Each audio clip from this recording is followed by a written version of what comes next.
Hey, it's Joe, and here we go. So, creative writing in 3 minutes. One of the things I've wanted to address, and it's kind of it's not a difficult one for me to address, having been a former English teacher. I have no problems with critiquing work. It's just something people don't want to hear or listen to, especially as adults.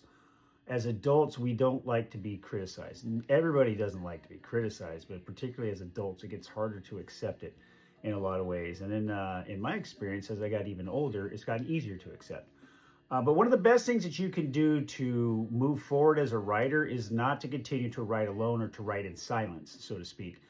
You need to find a writer's room, either a physical one or online. There are Discord groups, there's Zoom groups, there are text-based groups where you can share, like on Facebook, things like that. They're out there, and find them, because if you want to advance as a writer, you need to have somebody read your writing.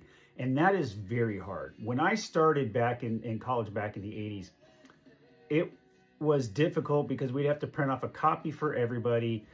Because of that, and the fact that on any given night, on critique night in the writer's circle, which I used to refer to as the circle because I hated them. They were horrible.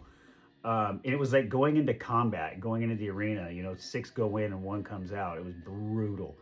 And I think my professor sometimes got some glee from watching that. I'm going to make this in 2 parts because to me, this one's complicated. You don't need to be beat down and suffer to be a successful writer. You don't need to have smoke blown up your butt either.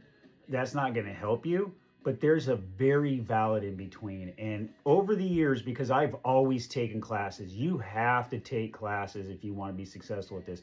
Very few people are just naturally gifted writers. There's a lot of work that goes into this.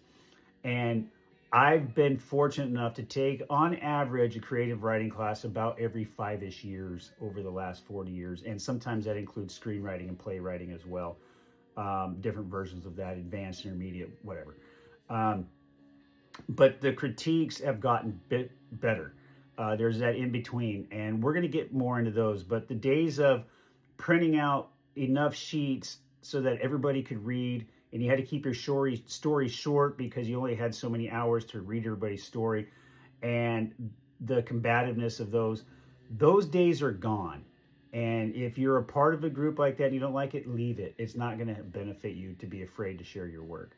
So I'm going to keep this at 3 minutes, and I'm running out of time. But there's going to be a part 2, and we're going to talk a little bit about some of the strategies and how those groups work and whether or not you would like me to make one and create one for us.